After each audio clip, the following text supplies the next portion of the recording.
පරම්පරාවේ මහපිටි පලිත්වාන එහෙනම් තමයි පාසල් ගියේ. එතකොට නැටුම් ශාස්ත්‍රයේ ඉගෙන ගත්ත ගොඩක් දුරට අපේ අම්මගේ ලොකෝ අයියා තමයි ජේ සේදර්මන්. ජේ සේදර්මන් තුමාගේ ආභාෂයෙන් මම ගොඩාක් දුර ලැබුවා. එතුමා මේ ලංකාවේ ප්‍රධාන නැටුම් පරිසරක වශයෙන් වැඩ කරා. අපේ ලොකු මාමා පරම්පරාවේ ගෑනු නංගිලා 3 දෙනෙක් හිටියා. 7 කෝරළේට එක්කෙනෙක් දුන්නා. 4 කෝරළේට එක්කෙනෙක් දුන්නා. මධ්‍යම පළාතේ මාත්‍රයට එක්කෙනෙක් දුන්නා. මොකද නැටුම් සම්බන්ධතාවයේ වැඩි දියුණු කරගන්න. පන්දේ 1949 වෙස් බෑන්ඩ් එකෙන් අවුරුදු 10 12 දිවස් බැන්නා. ඉතින් අපි මේ පසුපස ගිහිල්ලා තමයි ගොඩාක් දුරට අධ්‍යාපනය ලැබි. දෙමාපියන්ගේ මේක ගුරුවරුන්ගේ කොහොඹක අංගරි බලිසාන්ති කර්ම ඒ හැම දෙයක්ම ඉතින් ඒ ආවාසයෙන් කරගත්තා. අපේ අප්පච්චිගේ කලායතන තියෙනවා. එතන ඒ දණ්ඩියම තරම් වෙහම නැටුවා. ඒ නටලා ඉතින් අප්පච්චිව බලිතොවිල වලට යනවා. ඉතින් ඒ වලින් තමයි ගොඩාක් දුරට ඉගෙන ගත්තේ. ඉතින් ඒ ආවාසයේ පිටුපස ගිහිල්ලා ඒ රාජකාරී ක්‍රම එහෙම අවබෝධයක් ලබා ගත්තා. ඒ අප්පච්චි උඩගෙදර ගුණරා මාතලේ විජය කොලෙජ් එකේ නැටුම් ගුරුවෙක් වශයෙන් සේවය කළා. එතුමා දැන් ජීවිතුන් අතර නැහැ. ඉතින් පස්සේ ඉතින් පවුලේ ඉතින් මම විතරයි ඉන්නේ පිළිම දරුවෙකුට මේ අප්පච්චිගේ මේ සාහත්‍රය කරන්න. අපේ ලොකු අත්තා පඩිට. ලොකු අපේ අත්තම්ම තමයි මෙහෙ මං කිව්වේ ඉස්සරලා අර අයියාගේ නංගුගේ දරුවෝ කියලා අපි. ඉතින් අප්පච්චි ලොකු අත්තා පඩියට ඉඳලා මේ ඇවිල්ලා හිටියේ අත්තමලා. ඒ දරුවෝ තමයි අපි. ඒ දරුවන්ගේ දරුවෝ. තාත්තා නැටුම් ගුරුවරයෙක් වුණාට පස්සේ මටත් ආසාවක් තිබුණා නැටුම් ගුරුවරයෙක් වෙන්න. ඒ ක්‍රමම තමයි අනුගමනය කරේ. තාත්තගේ බලිතෝයි කොට හේවිසි හැම දෙයක් පඳුරෙන් කෙල්ලි ඔබ තමයි ඒ කාලේ තිබුණේ වැඩිපුර.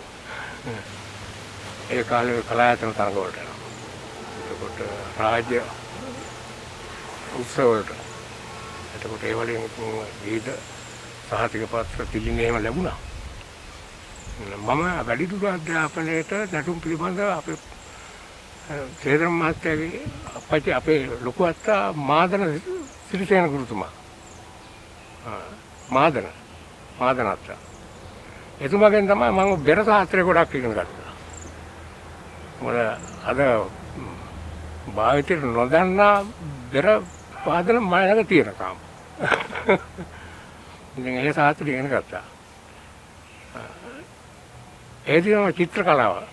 අපේ සේදරම් මහත්තයා මාමා චිත්‍රකාරට බොහොම ප්‍රසිද්ධයි. බලි චිත්‍රයම බොහොම ජාත්‍යන්තර සම්මාන අරන් තියෙනවා. ඉතින් ලොකු අත්තත් මේ හොඳ මූර්ති ශිල්පී. ඒ ආభాසෙත් ලැබුණා මට. ඉතින් මම කැටයන් කලාව වගේ දේවල් තාමත් කරනවා. මාදන අපේ මුල් පරම්පරාව ලොකු අත්තගේ මුල් පරම්පරාව ගල්ලෑල්ල. එතකොට ගල්ලෑල්ල හරි විශේෂත්වයක් තියෙනවා. ඔය දලදා පෙරහැරේ අවසානයේ නටන්නේ වලියක් මංගල්ලේ. ඔතනද වලියක් මංගල්ලේ නට 7 වෙනි දවසේ 7 තාලේ නටනවා. 7 තාලේ නටනකොට තමයි සීලී බඳින්නේ. සීලිය බඳින්නේ නැහැ සාමාන්‍යයෙන්. ඒ බැන්දොත් දවස් 7ක් යනකොට මැරෙනවා. එහෙම විශ්වාසයක් තිබුණා. පස්සේ ඒ මුත්තා මං දැන් ඇති නටුවා. මම මේතරේ සීලී බඳිනවා. කියලා ඊට කඩන් ඔක්කොම පාරලා දීලා ගිහලා සීලී නෑ අතරම දවස් 7ක් යනකොට මැරෙනවා. මමත් ඒ විශ්වාසයේ ඉන්නවා. මම ඉතින් මේ සීලිය ගල්ලෑල්ලෙන් දෙවනගලට ගියා. ඔය වලියක් මංගල්ලේ. දෙවනගල සීලිය කියලා හැබැයි එක එක මත තියෙන සීලිය හැබැයි සීලිය කියන්නේ ජටාවට ඉහළින් බදින එක. සමහරක් එක එක මත කියන මම අහලා තියෙන්නේ මගේ අත්තලා මුත්තලාගෙන් ජටාවට ඉහළින් බඳින ආභරණයක් තමයි සිවිලිය. ඒක බොහොම අනුහස් තිබිලා තියෙනවා. ඒ අනුව ඉඳලා තමයි අර අද දවසේ මම මේ සැරේ සිවිලි බඳින ආය මට නටන්න බෑ. එහෙමනේ උන්දලා එහෙම මතක් තිබුණා සිවිලිය. දැනට දෙවනගල තියෙනවා කියලා ආරංචි. මම නැත්තව හැට දැකලා නැහැ. බොරු කියන්නත් නැහැ. එතකොට ඔය හත්තාලේ නටලා තින්නේ ගල්ලැලේ. එතකොට උන්දලා ලොකු අතර දීලා තියෙනවා හොඳ රාජ්‍ය සම්මානයක්. වහන්දිරන් කමක් දීලා තියෙනවා. දලන්දා පෙරහැරටත් අපේ මාමලා එක්ක යනවා අපි පොඩි පුංචි සංකී. එක ගිහිල්ලා අපි ඉතින් ওই නයියන් නැටුම් නටනවා. ඉතින් 750ක් විතර දෙනවා. ඒ කාලේ. ඉතින් එහෙම ඒ කාලේ ඉඳන් පෙරහැරේ නටුවා. නටලා ඉතින් පස්සේ මම 1972 මට ගුරුපත් වීමක් හම්බුණා. මම අවුරුදු 38ක් සේවය කරලා තියෙනවා. ගුරුවරයෙක් වශයෙන්. දීර්ඝ කාලයක් සේවය කරපු කෙනෙක් මම. ගුරු සේවය. ඉතින් දැන් මට වයස අවුරුදු 70යි. මාස දෙකක් තුනක් අඩුයි. ඉතින් මේ දලදා පෙරහැරේ පස්සේ නටුවා ගුරු විද්‍යාලේ ඉන්නකොට එක සැරයක් ඉස්සර දලදා පෙරහැරේ වෙස්කණ්ඩායම් දෙකක් තිබුණා. ඒක හරියට කුල මාන්නේ කුල බේදී හරියට තදින් බලපෑවා. එතකොට දලදා පෙරහැරේ දියවඩ ළඟ නටන්නේ අපේ අය. නැකතිවුලේ මිනිස්සු. අය අනිත් අන්කුල අය එකට සම්බන්ධ කරගන්නේ නැහැ. එහෙම මතයකුත් තිබුණා. ඔය නිත්වල, ගල්ලෑල්ල, පලීපාන, අත්තරගම ඒ වගේ මේ ඔය මහනුවර තිබුණ කුල පරම්පරා 4-5ක්. ඒ අය ඇරෙන්න ඔය කංකාරයකටත් නටන්න ගන්නේ නැහැ. එහෙම එකකුත් තිබුණා. ඒක කිව්වට කමක් නැහැ. තිබුණා. හරියට. ඒ කුලමානේ තිබුණා. මේවා මාධ්‍යයට කිව්වොත් එහෙම මගත් එක අමනාපේ. ඒකින් මම මේකෙන් මම ඔය වචනේ විතරක් කිව්වට කමක් නැහැ. නමුත් අහවලා කියන්න මම කැමතියි. මම ඉන්දියාවට ගියා. ආය ඕස්ට්‍රේලියාවට මම ගාවන මම ඒ ගිහිලත් මම නටුම් කලාව චිත්‍ර කලාව හරි මූර්ති කලාව කරා ටිකක් අවුරුද්දකමාරක් හිටියා. මගේ දුව ඒ නටුම් ගුරුවරයෙක් අතෙමුත් ඒ කරනවා.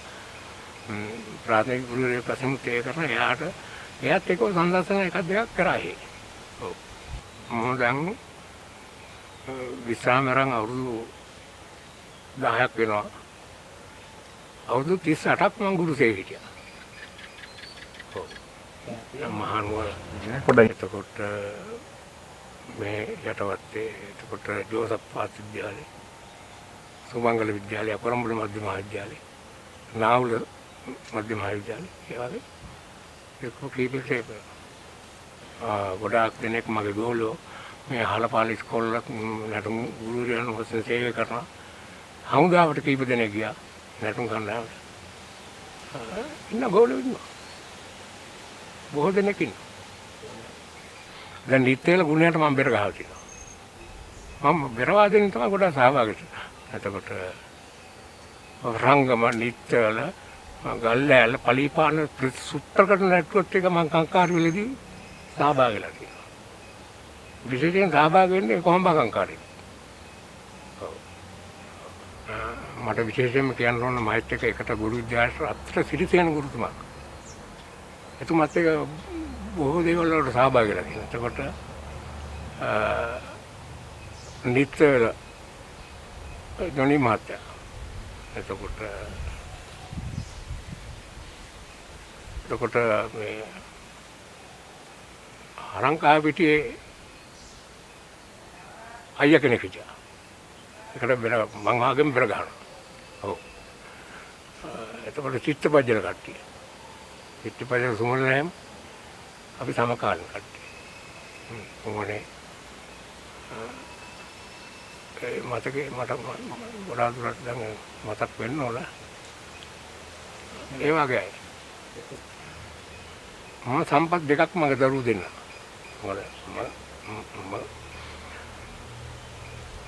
මගේ විශේෂ අදහසක් නටුම් ඉහළ මට්ටමට ගියා.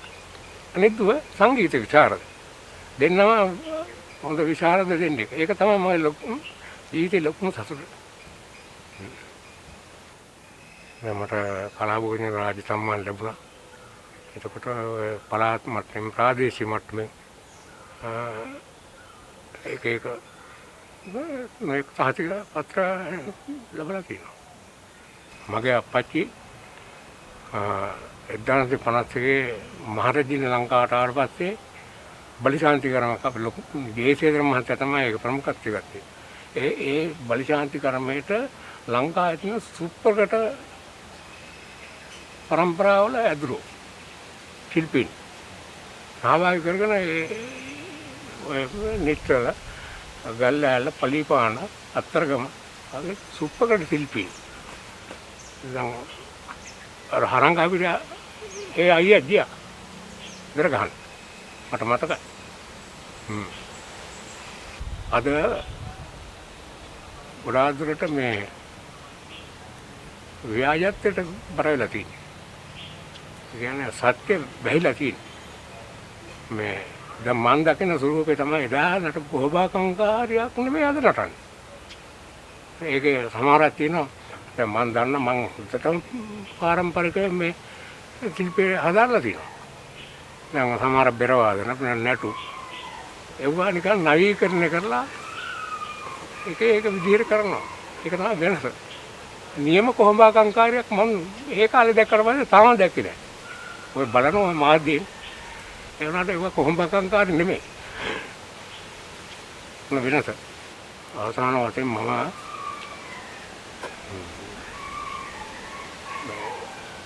බෙරගම බලව්වේ කම්කාරයක් නටුවා. ඒකේදී මම හත් තාලේ වාදනය කරේ මම. මොකද හත් තාලේ වාදනය කරන්න කෙනෙක් නැහැ. මොකද අපේ අත්තම්මගේ අයියා තමයි නිතර ඔප්පුව ගොපුනාගේ.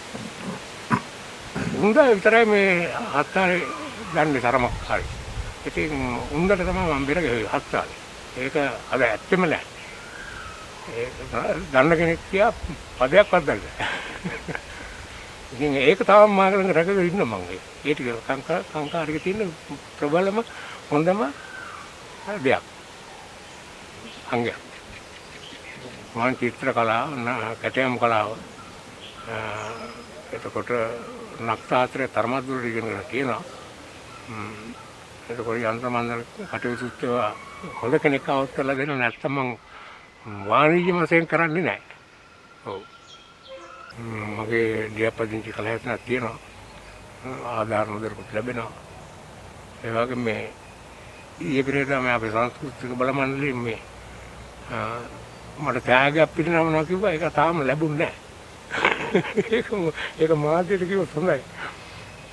මේ මට ටෙලිෆෝන් කෝල් එකක් දුන්නා. ඔබතුමා මේ අපේ කලා ප්‍රවීණ කලාකරු පස්සේ ස්වරා කර එයා අපි මේ සිග්නල් ප්‍රදාන කරනවා කියලා ඊයේත් කතා කරලා ආවේ නැහැ තාම. එහෙම සලකනවා. මොකද මේ ප්‍රදේශයේ තින් තරල් දුරට හරි දන්නේ මම තමයි ගොඩක් සියක් හරි දන්නේ. අනිත් අය හිටියට වෙනසිලා යනවා ගොඩක් කරන්න කෙනෙකුත් නැහැ. මම ළමයි පාසල් ළමයි ඉන්නවා. පාසල් ළමයි මේ ආවතු ගන්නවා. ඔව්. ළමයි 10-15 දෙනෙක් විතර එනවා. ඔව් තනතුරා ඉරිදා. යාම් පස්සේ ඉතින් ඒ ළමයිට කියලා දෙනවා. මම මුදලක් අය කරන්නේ නැහැ. ඒ ළමයිට මගේ මානසික සතුට කරගන්න මම පරිත්‍යාග තීලිව කරනවා. ඔව්. බෙර ටිකක් ගහන්න ඕන.